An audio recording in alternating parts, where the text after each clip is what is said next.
Terperangkap dalam kesepian akut di balik kesuksesan karirnya, seorang janda parubaya menjalin hubungan terlarang dengan sahabat putranya sendiri yang jauh lebih muda.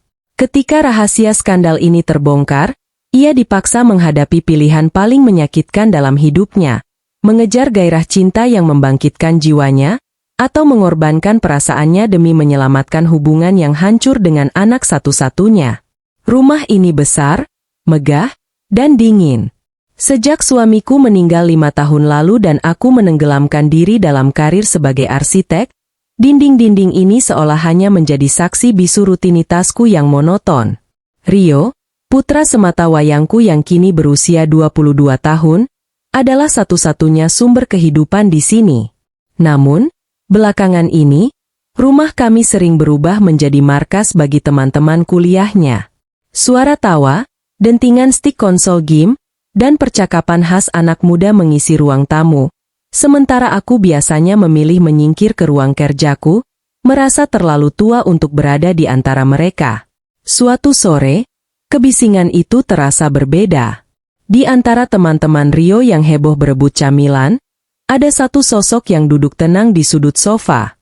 Dia tidak ikut berteriak saat karakter game mereka mati, hanya tersenyum tipis sambil membolak-balik majalah desain interior milikku yang tergeletak di meja. Itu pertama kalinya aku benar-benar memperhatikan Dimas. Dia teman Rio sejak semester awal, tapi entah kenapa, hari itu auranya terasa begitu asing namun menarik di mataku yang lelah ini. Ketika aku turun ke dapur untuk mengambil air minum, teman-teman Rio yang lain hanya mengangguk sekilas atau memanggil, "Tante," tanpa menoleh dari layar TV. Tapi Dimas berbeda. Dia meletakkan majalahnya, berdiri, dan menatapku tepat di mata sambil tersenyum sopan. "Sore, Tante Sarah. Baru pulang kerja ya? Kelihatan capek banget," sapanya dengan nada suara yang rendah dan tenang, sangat kontras dengan keriuhan di sekitarnya. Pertanyaan sederhana itu menghantamku telak. Sudah berapa lama sejak terakhir kali seseorang benar-benar bertanya tentang keadaanku, bukan sebagai seorang ibu atau atasan, tapi sebagai manusia? Aku hanya bisa tersenyum canggung dan mengiyakan. Saat aku kembali ke kamar, debar jantungku terasa aneh. Bukan karena jatuh cinta, tentu saja tidak, tapi karena rasa hangat dihargai yang sudah lama hilang. Aku merasa dilihat. Beberapa hari kemudian, Rio dan teman-temannya kembali datang untuk mengerjakan tugas kelompok. Dapurku berantakan seperti kapal pecah. Bekas pembungkus makanan cepat saji dan gelas kotor berserakan di mana-mana. Biasanya, aku akan mengomel pada Rio nanti malam, lalu membersihkannya sendiri dengan perasaan dongkol. Tapi saat aku masuk ke dapur, aku melihat punggung seseorang sedang berdiri di depan wastafel. Itu Dimas. Lengan kemejanya digulung hingga siku, memperlihatkan otot lengan yang kencang, dan tangannya sibuk menyabuni piring-piring kotor. Aku tertegun di ambang pintu. "Dimas? Ya ampun, nggak usah, Nak. Biar Tante atau Rio nanti yang kerjakan," seruku panik, merasa tidak enak hati tamu anakku justru menjadi pembantu dadakan. Dia menoleh, busa sabun masih di tangannya, lalu tertawa kecil. "Nggak apa-apa, Tan. Rio lagi pusing sama bab 2 skripsinya. Lagian saya nggak tega lihat dapur Tante berantakan begini, padahal rumah Tante sangat artistik," jawabnya santai. Pujian itu, lagi-lagi, terasa tulus dan spesifik. Dia tidak memuji masakanku atau keibuanku, dia memuji seleraku, estetikaku, bagian dari diriku yang sering terlupakan. Kami akhirnya mengobrol sebentar di dapur sementara dia menyelesaikan cucian piring. Dia bertanya tentang lukisan abstrak yang kugantung di ruang makan, sebuah karya yang bahkan Rio tidak pernah pedulikan. Dimas mendengarkan penjelasanku dengan antusiasme yang tidak dibuat-buat. Untuk sesaat, jarak usia 20 tahun di antara kami seolah menguap begitu saja. Minggu berlalu, dan frekuensi kedatangan Dimas semakin sering, terkadang bahkan saat Rio sedang tidak ada di rumah. Awalnya, alasannya selalu masuk akal. Ada buku catatan yang tertinggal, mau meminjam referensi arsitektur dariku untuk tugas mata kuliah pilihan, atau sekadar mampir karena kebetulan lewat. Anehnya, aku tidak pernah merasa terganggu. Malah, tanpa sadar aku mulai merapikan rambut dan mengecek penampilanku di cermin setiap kali bel rumah berbunyi. Sore itu, dia datang membawa sekantong martabak manis. "Rio belum pulang, Dim," kataku saat membukakan pintu, berusaha menyembunyikan senyum yang ingin merekah. "Aku tahu, Tan. Tadi Rio bilang dia mampir ke perpustakaan. Saya cuma mau antar ini, kebetulan lewat dan ingat tante suka rasa keju," jawabnya. Ingatannya tentang detail kecil kesukaanku membuatku tersipu seperti gadis remaja. Aku mempersilakannya masuk. Tentu saja. Tidak sopan membiarkan tamu berdiri di luar, itu alibi yang kuberikan pada diriku sendiri. Kami duduk di teras belakang, menikmati martabak dan teh hangat. Obrolan kami mengalir deras, jauh lebih dalam daripada obrolan basa-basi. Dia bercerita tentang keluarganya yang retak, tentang ayahnya yang pergi, dan ibunya yang sibuk sendiri. Ada kerentanan di matanya saat dia bercerita, sebuah sisi rapuh yang membuat naluri keibuanku tersentuh, namun di sisi lain, naluri wanitaku juga bergetar. Dia memandangku seolah aku adalah pelabuhan yang tenang di tengah badai hidupnya. "Enak yang ngobrol sama tante. Tante nggak ngejut ge," ucapnya pelan. Kalimat itu sederhana, tapi efeknya memabukkan. Hujan gerimis menemani sore kami kali ini. Dimas datang untuk meminjam koleksi piringan hitamku, sebuah hobi yang jarang diminati anak seusianya. Kami duduk di ruang tengah, mendengarkan lantunan jazz tahun 80-an. Suasana begitu syahdu, hanya ada suara rintik hujan dan alunan saksofon yang memenuhi ruangan. "Lagu ini, ayahku dulu sering putar," gumamnya sambil menatap sampul album. Aku duduk di sofa seberangnya, mengamatinya diam-diam. Cara dia memegang cangkir kopi, cara matanya menyipit saat menikmati musik, semuanya terlihat begitu dewasa.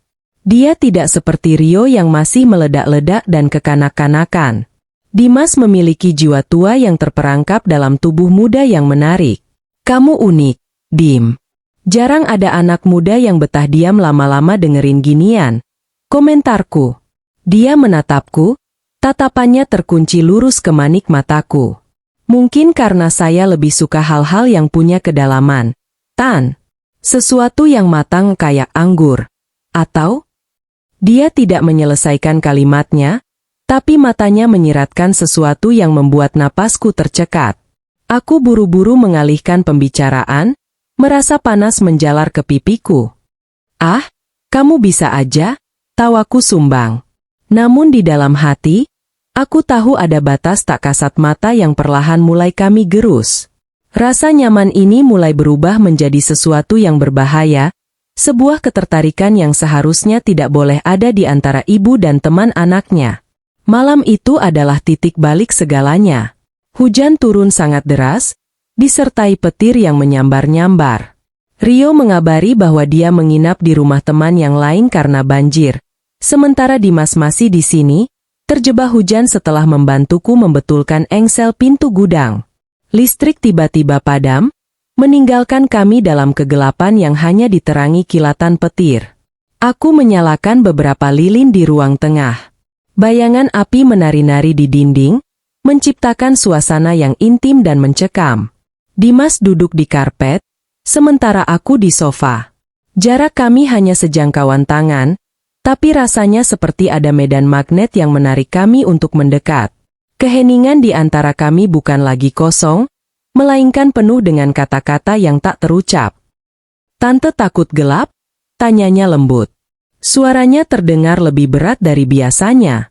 Aku menggeleng. "Enggak, cuma sepi aja." Jawabanku seolah membuka kotak Pandora. Dimas bergeser sedikit, menatapku dengan intensitas yang membuat lututku lemas. "Tante nggak harus kesepian, Sarah," bisiknya. Dia memanggil namaku. "Bukan, Tante." Jantungku berpacu gila-gilaan. Seharusnya aku marah. Seharusnya aku menegurnya karena tidak sopan. Tapi bibirku terkunci. Sebagian diriku, Bagian yang egois dan haus akan kasih sayang, menikmati momen ini. Aku membiarkan dia menatapku sebagai seorang pria menatap wanita, melupakan sejenak status dan norma yang mengikat kami. Keesokan harinya, suasana canggung menyelimuti kami saat dia berpamitan pulang pagi-pagi sekali. Tidak terjadi apa-apa malam itu selain obrolan panjang hingga larut, tapi ketegangan seksual yang menggantung di udara sudah cukup menjadi dosa dalam pikiranku. Aku berusaha bersikap normal saat Rio pulang siang harinya, tapi rasa bersalah mulai menggerogoti. Namun, bukannya menjauh, Dimas justru semakin berani. Saat dia datang lagi beberapa hari kemudian, dia sengaja duduk di sebelahku saat kami membahas desain taman belakang. Saat dia menunjuk gambar di majalah, tangannya, tidak sengaja, bersentuhan dengan tanganku. Kulitnya hangat, dan sensasi setruman kecil menjalar ke seluruh tubuhku. Aku menarik tanganku refleks, tapi tidak ada penolakan di wajahku. Dimas menangkap reaksiku. Dia tersenyum miring, senyum penuh kemenangan yang menunjukkan bahwa dia tahu aku juga merasakannya. "Maaf, Tan," ucapnya, tapi nadanya sama sekali tidak terdengar menyesal. Dia sedang menguji air, melihat seberapa jauh dia bisa melangkah. Dan yang paling menakutkan adalah reaksiku sendiri. Alih-alih membangun tembok pertahanan, aku justru mendapati diriku menanti-nanti sentuhan, tidak sengaja, berikutnya. Aku mulai merawat diri lebih ekstra, memakai parfum yang lebih wangi, dan memilih baju rumah yang lebih pantas namun tetap menarik. Aku sedang bermain api, dan aku tahu itu. Batas profesionalitas hubungan kami benar-benar runtuh melalui layar ponsel. Awalnya hanya pertanyaan tentang tugas atau kabar Rio, tapi lambat laun berubah haluan. Pukul 1 dini hari, ponselku bergetar. Sebuah pesan dari Dimas. "Belum tidur? Lampu kamar tante masih nyala." Aku terlonjak. Dia memperhatikan jendela kamarku. Aku mengetik balasan dengan tangan gemetar. "Lagi baca buku. Kamu kenapa belum tidur?" Balasannya datang kilat. "Nggak bisa tidur.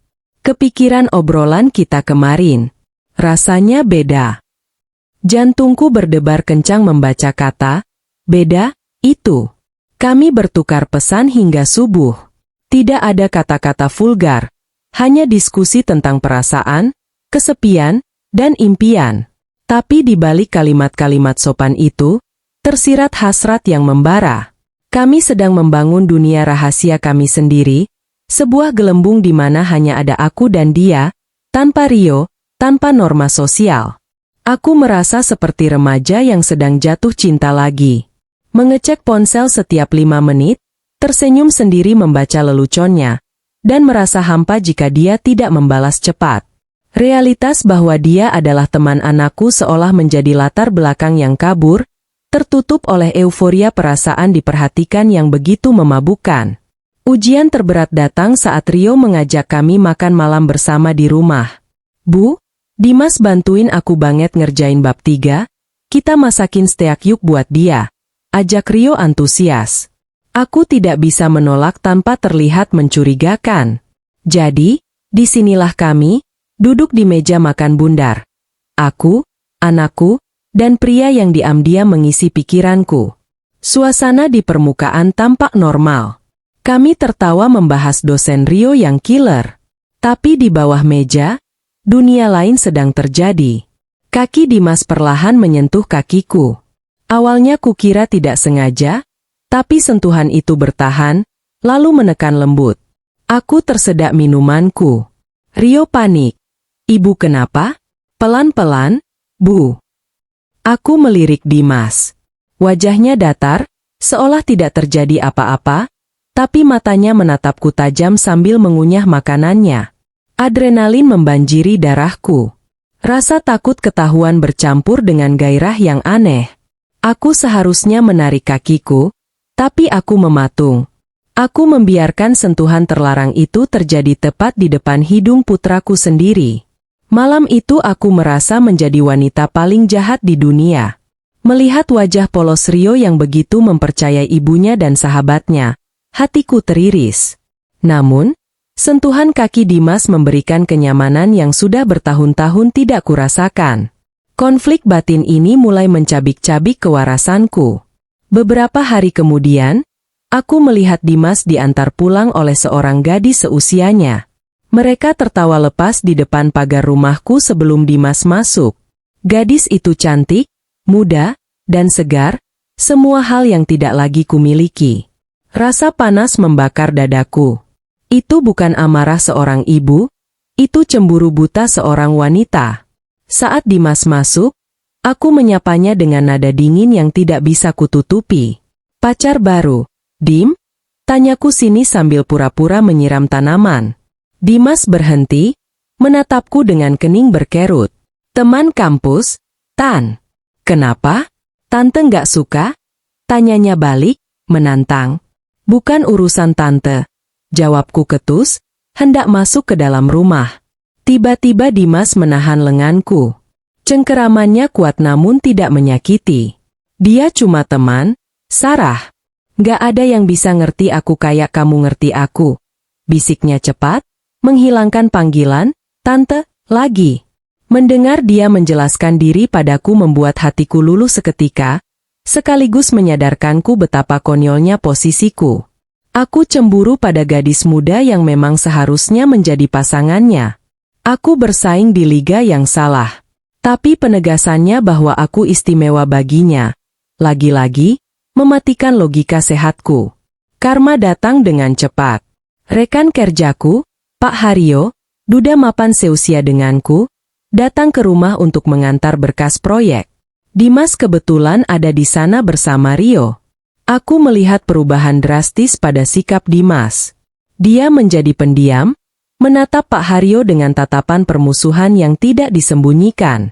Saat aku membuatkan kopi untuk Pak Haryo di dapur, Dimas menyusul. "Ngapain dia ke sini?" tanyanya kasar. Aku terkejut dengan nada posesifnya. "Kerjaan, Dim." "Kamu kenapa sih?" bisikku, takut terdengar Rio di ruang tamu. Dia ngelihatin tante terus. "Aku nggak suka," desisnya. Dia memojokkanku ke meja dapur, napasnya memburu. "Kamu punya aku, Sarah. Jangan biarkan laki-laki tua itu mendekat." Kalimat itu keluar begitu saja, mengklaim kepemilikan atas diriku. Bukannya takut, aku justru merasa diinginkan. Sisi gelap wanitaku bersorak kegirangan melihat kecemburuannya. "Kami cuma rekan kerja, Dimas. Jaga sikapmu," tegurku lemah, tanpa benar-benar mendorongnya menjauh.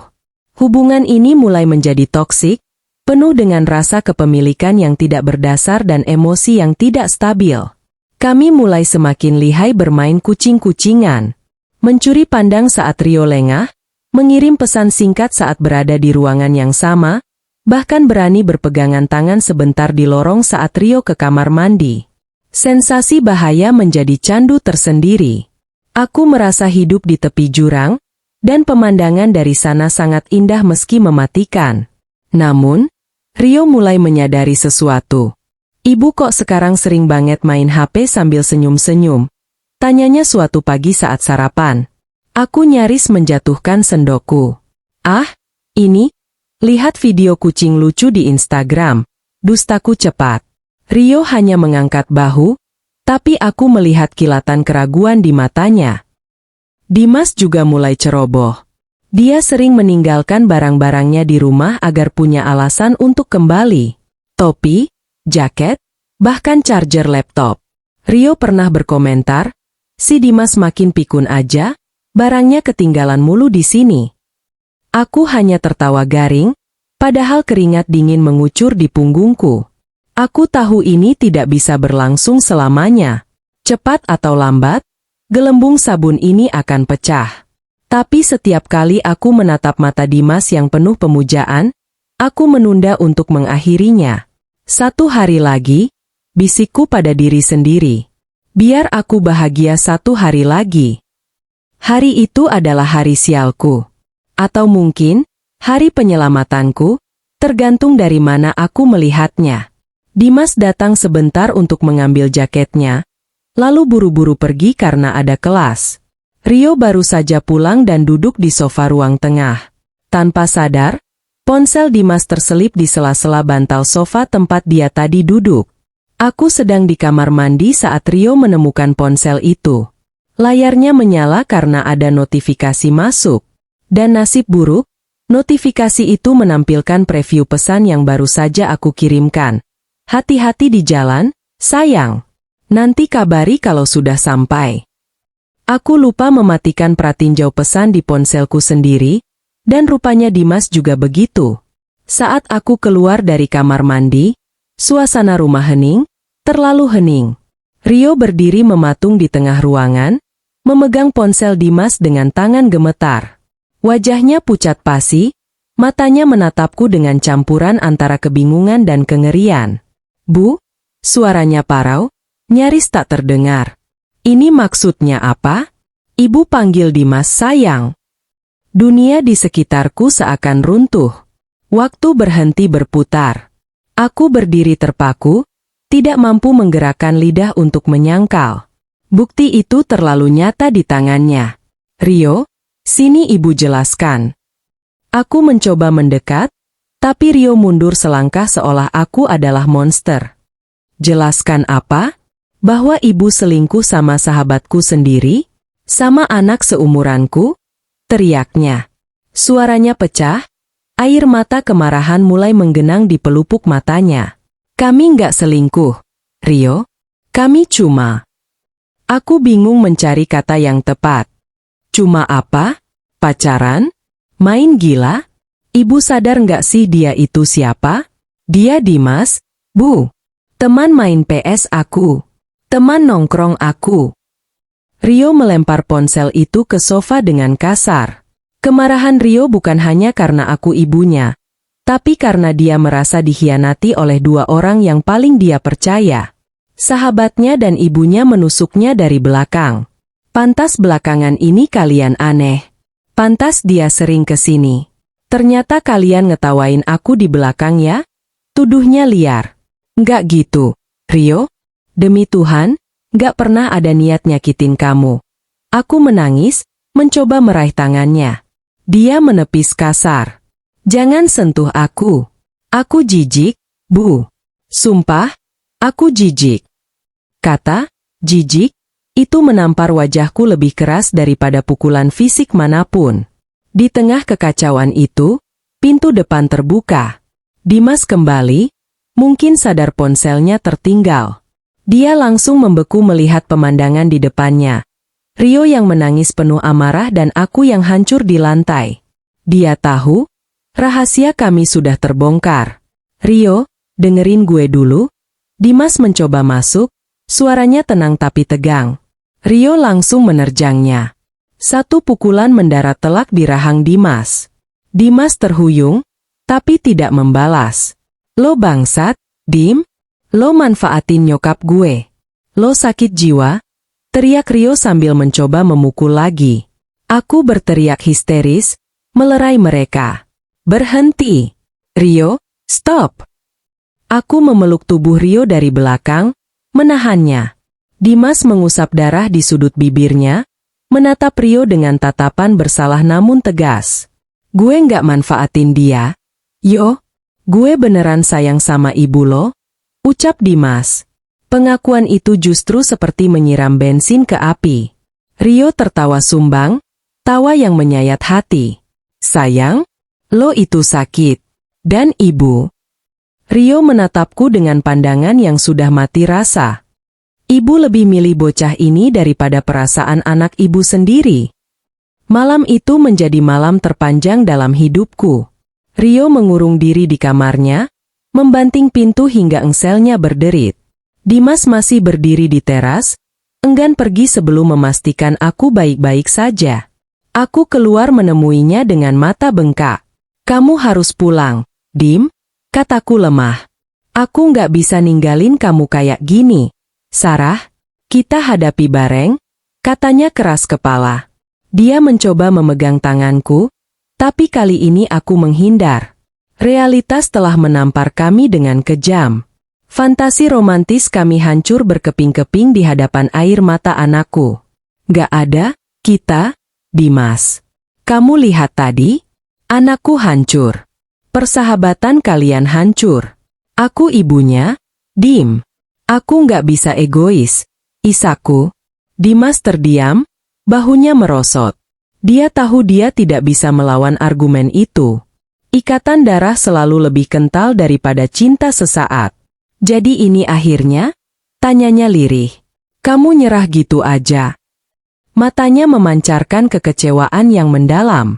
Aku mengangguk pelan, meski hatiku berteriak tidak rela. Ini bukan soal nyerah. Ini soal sadar diri. Tolong, pergilah. Demi Rio. Demi aku. Hari-hari berikutnya adalah neraka. Rio tidak mau bicara padaku. Dia keluar kamar hanya untuk mengambil makan, lalu masuk lagi. Jika berpapasan, dia membuang muka. Rumah yang dulu sepi, kini terasa seperti kuburan.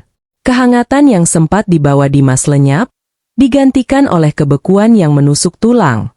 Aku mencoba segalanya. Memasak makanan kesukaan Rio, mengetuk pintunya untuk minta maaf, mengirim pesan panjang lebar. Semuanya diabaikan. Aku kehilangan kekasih, dan sekarang aku terancam kehilangan anakku juga. Rasa sesal mulai merayap, perlahan menggantikan memori manis bersama Dimas. Apakah semua debaran itu sepadan dengan kehancuran ini? Dimas masih mencoba menghubungiku. Pesan-pesan rindu, permintaan maaf, ajakan bertemu sembunyi-sembunyi. Tapi aku tidak membalasnya. Setiap kali nama Dimas muncul di layar ponsel, bayangan wajah kecewa Rio muncul di benakku. Aku harus kuat. Aku harus memilih peran sebagai ibu. Aku menyadari bahwa kesepianku adalah tanggung jawabku sendiri, bukan sesuatu yang harus diisi oleh teman anakku. Aku telah melakukan kesalahan fatal dengan mencari pelarian pada tempat yang salah. Sekarang, aku harus membayar harganya. Seminggu kemudian, Rio akhirnya mau duduk bersamaku. Wajahnya terlihat lelah, matanya cekung. Kami duduk di ruang makan, tempat yang dulu pernah menjadi saksi bisu perselingkuhan batinku. Aku mau pindah kos, ucapnya datar. Kalimat itu bagai petir di siang bolong. Rio, jangan. Ini rumah kamu. Kalau ada yang harus pergi, biar ibu. Potongku panik. Enggak. Aku yang butuh jarak. Aku nggak bisa lihat muka ibu tanpa bayangin kejadian itu. Aku butuh waktu buat nyembuhin diri. Bu, potongnya tegas. Air mataku tumpah lagi. Aku sadar aku tidak berhak menahannya. Aku telah menghancurkan rasa aman di rumahnya sendiri. Maafin ibu, nak. Ibu hilaf. Ibu janji nggak akan berhubungan lagi sama Dimas. Mohonku. Rio menatapku, tatapannya melunak sedikit namun tetap berjarak. Aku tahu Dimas juga salah. Tapi ibu orang dewasa. Ibu yang harusnya tahu batasan. Itu yang bikin aku kecewa banget. Kata-katanya benar. Aku tidak punya pembelaan. Rio benar-benar pergi 2 hari kemudian. Dia mengemasi barang-barangnya dan pindah ke kos dekat kampusnya. Rumah ini kembali menjadi besar dan kosong. Kali ini lebih menyakitkan karena aku tahu kekosongan ini adalah ulahku sendiri. Setiap sudut rumah mengingatkanku pada tawa Rio yang hilang dan bisikan Dimas yang menghantui. Dimas datang lagi ke rumah setelah tahu Rio pindah. Dia menggedor pagar, memanggil namaku. Aku mengintip dari balik tirai jendela. Dia terlihat kacau, rambutnya berantakan, wajahnya kusut. Hati kecilku ingin berlari keluar, memeluknya, dan mencari penghiburan di dadanya. Toh Rio sudah tidak di rumah, kan? Tapi aku menahan diri. Jika aku kembali pada Dimas sekarang, itu sama saja aku membenarkan semua tuduhan Rio. Itu sama saja aku memilih laki-laki lain dibanding anakku selamanya. Aku menutup tirai, mematikan lampu, dan membiarkan Dimas berteriak di luar hingga suaranya serak dan akhirnya pergi dengan langkah gontai. Malam itu aku menangis sendirian di kamar, memeluk guling yang dingin. Aku merindukan Rio. Aku merindukan Dimas. Aku merindukan diriku yang dulu, yang kesepian tapi tidak penuh dosa dan penyesalan. Sebulan berlalu. Aku mencoba menata hidupku kembali.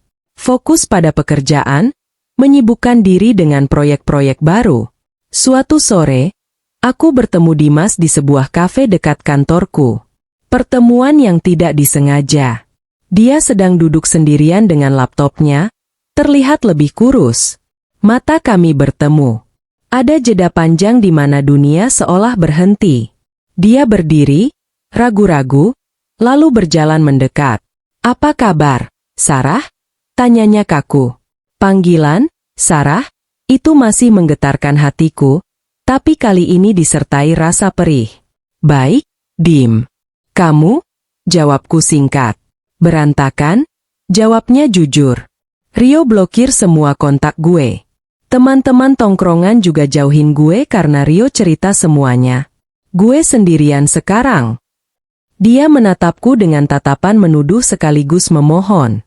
Aku menghela napas panjang. "Ini konsekuensi kita, Dim. Kita yang bikin salah." Dia menggeleng. "Cinta nggak pernah salah, Sarah. Waktunya aja yang brengsek." Kalimat puitisnya tidak lagi mempan. Aku melihat realitas sekarang. Seorang pemuda yang masa depannya terganggu karena hubungan emosional dengan wanita parubaya. Aku harus melepaskannya agar dia bisa tumbuh. Aku mulai rutin mengunjungi kos Rio, membawakannya makanan, meski hanya ditaruh di resepsionis. Perlahan, dia mulai mau membalas pesanku. "Makanannya enak, Bu." "Makasih." Pesan singkat itu sudah cukup membuatku bahagia setengah mati. Aku tahu butuh waktu lama untuk membangun kembali kepercayaan yang hancur. Aku mendaftar ke sesi konseling psikologi untuk mengatasi kesepian dan rasa bersalahku. Psikologku menyadarkanku bahwa hubunganku dengan Dimas adalah manifestasi dari krisis parubaya dan kebutuhan validasi diri yang tidak sehat. Suatu hari, Rio meneleponku. "Bu, aku mau wisuda bulan depan. Ibu datang ya?" Suaranya masih kaku, tapi undangan itu adalah jembatan emas. Aku menangis haru. "Pasti, Nak. Pasti ibu datang." Di saat yang sama, aku mendengar kabar bahwa Dimas memutuskan untuk mengambil cuti kuliah dan pulang ke kampung halamannya untuk menenangkan diri. Dia mundur dari lingkaran kehidupan kami. Itu adalah keputusan terbaik untuk semua orang. Hari wisuda Rio tiba. Aku datang dengan kebaya terbaikku, tersenyum bangga melihat putraku memakai toga. Saat namanya dipanggil, aku bertepuk tangan paling keras. Dia melihat ke arahku dari atas panggung dan tersenyum tipis. Senyum tulus pertama setelah badai berbulan-bulan lalu. Setelah acara, kami berfoto bersama. Canggung, tapi hangat. Tiba-tiba, aku melihat sosok familiar di kejauhan, di balik kerumunan orang tua dan wisudawan. Dimas. Dia tidak memakai toga. Dia hanya berdiri di sana, mengenakan kemeja rapi, melihat ke arah kami. Dia tidak mendekat. Dia tahu tempatnya bukan lagi di sini. Mata kami bertemu dari jarak puluhan meter. Dia mengangguk pelan, sebuah gestur perpisahan tanpa kata. Lalu dia berbalik dan menghilang di tengah lautan manusia. Aku merasakan sengatan rindu yang tajam, tapi kali ini aku bisa mengendalikannya. Rio mengikuti arah pandangku, tapi untungnya Dimas sudah hilang. "Lihat apa, Bu?" tanyanya. "Enggak, cuma lihat awan." "Bagus ya?" "Dustaku. Kali ini, dusta demi kebaikan." Aku merangkul Rio. "Selamat ya, Nak. Ibu bangga sama kamu." Seminggu setelah wisuda, sebuah paket kecil datang ke rumah. Tidak ada nama pengirim, tapi aku tahu tulisan tangannya. Di dalamnya ada buku catatan yang dulu sering dia pinjam, dan selembar surat. Aku membacanya di kamar dengan tangan gemetar.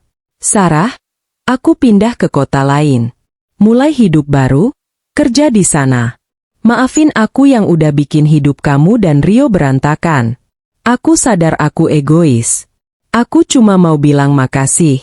Makasih udah bikin aku ngerasa punya rumah, walaupun cuma sebentar." Jaga diri kamu baik-baik. Jangan kesepian lagi. G. Air mataku menetes di atas kertas itu. Surat itu singkat, padat, dan menyakitkan. Tidak ada pernyataan cinta yang berapi-api, hanya penerimaan yang dewasa.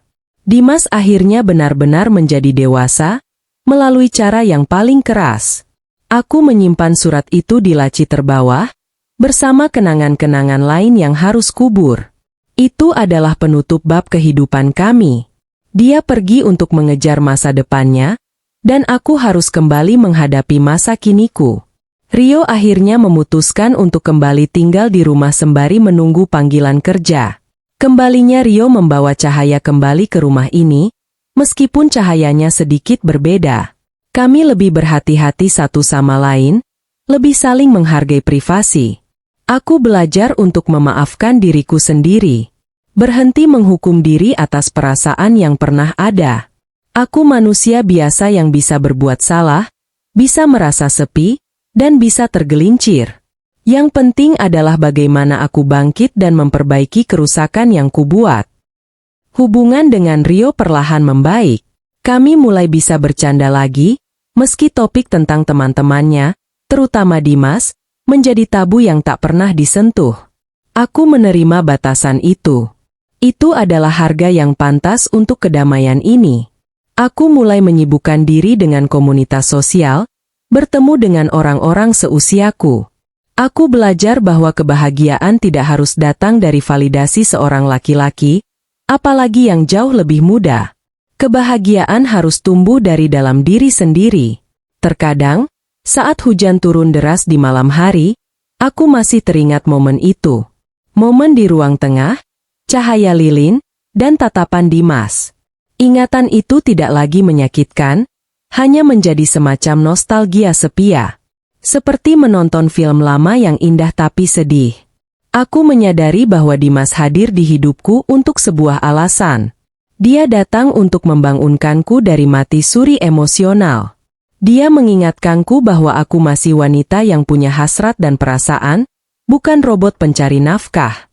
Meski caranya salah, pesannya sampai.